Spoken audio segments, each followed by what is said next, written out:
Bonjour, je m'appelle Jean-Michel et je souhaiterais vous faire part de mon retour d'expérience aujourd'hui sur le bilan de compétences que j'ai suivi au sein d'INSUP à Luçon. En 2019, l'actionnaire historique de l'entreprise maritime dans laquelle je travaillais a cédé ses parts à une entreprise d'un groupe familial breton basé à Brest.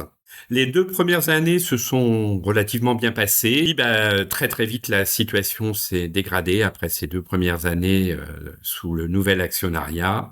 Et du jour au lendemain, on m'a retiré toutes mes fonctions opérationnelles. C'est ce qui me passionnait dans ce métier des ressources humaines. Je me retrouve totalement isolé. Cette situation m'affecte vraiment profondément. Je perds le sommeil, j'ai beaucoup d'angoisse et je sens que je suis vraiment dans un couloir sans issue possible, si ce n'est quitter l'entreprise. C'est ce que j'ai donc proposé à mon nouvel employeur.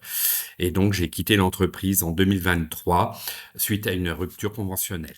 À l'époque, j'ai envisagé vraiment une rupture totale par rapport à mes activités précédentes et j'ai pensé à me tourner vers l'animation en EHPAD. J'ai fait un stage à l'aide de France Travail dans un EHPAD près de Fontenay-le-Comte et toujours avec l'aide de France Travail, on m'a proposé de suivre une mission qui s'appelle Active Projet et qui était dispensée donc par l'INSUP à Luçon. C'est donc la première fois où j'ai fait connaissance de l'INSUP à Luçon et de Fabienne Lambert qui animait cet atelier Active Projet. Et elle m'a fait réfléchir, m'a bousculé dans mes choix. Est-ce que l'animation en EHPAD était vraiment le bon choix pour moi ? Toutes ces questions sont donc remontées à la surface et je me suis donc décidé, après en avoir discuté longuement avec Fabienne, à aller vers un bilan de compétences que INSUP Luçon proposait pour clarifier mes ambitions.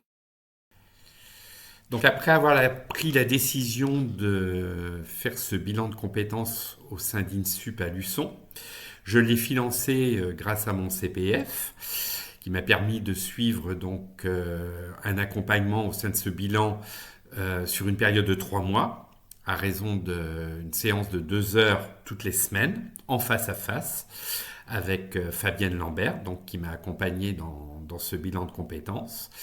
Nous avons alors entamé un véritable travail d'introspection, durant lequel j'ai pris conscience de mes modes de fonctionnement, de mes blocages aussi, et pu mettre en résonance un chemin de vie personnel et professionnel. Ce suivi m'a confirmé dans mes goûts et mes compétences pour l'aspect humain qui ressortait de mes anciennes fonctions de responsable ressources humaines et révélé un tout nouveau projet, plus en phase avec moi, qui est de devenir le coach, un coach en médiation en entreprise.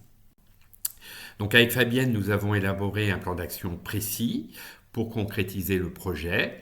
Et Fabienne m'a aidé à affiner alors sur un suivi à 3 et à 8 mois suite au bilan de compétences pour faire étape dans ces différents projets. Donc aujourd'hui, à l'issue de ce bilan de compétences, donc j'ai décidé d'opter pour un statut d'auto-entrepreneur pour développer mon activité de coach en médiation en entreprise. Avec l'aide de l'INSUP et de Fabienne qui avait entendu parler de l'Ouvre-Boîte, qui est une pépinière basée à Nantes, qui a une existence d'un peu plus de 20 ans, mais qui a ouvert récemment, il y a 2 ans, une antenne en Vendée, la possibilité d'intégrer cette coopérative qui nous aide à porter et à développer nos projets. Donc après présentation de mon dossier à l'antenne de La Roche-sur-Yon, mon dossier a été retenu et j'ai donc intégré l'Ouvre-Boîte avec un contrat d'1 an. Puis mon projet prend forme. Et qui aurait cru, avec 1 an de recul, que je me lancerais à un peu plus de 58 ans dans une nouvelle activité de coach en médiation en entreprise. Le bilan de compétences m'a évité de faire de mauvais choix. Et je dirais donc à tous ceux qui hésitent de prendre ce temps. Vraiment, ça vaut le coup de se poser pour suivre ce bilan de compétences et se donner toutes les chances de trouver une nouvelle voie professionnelle.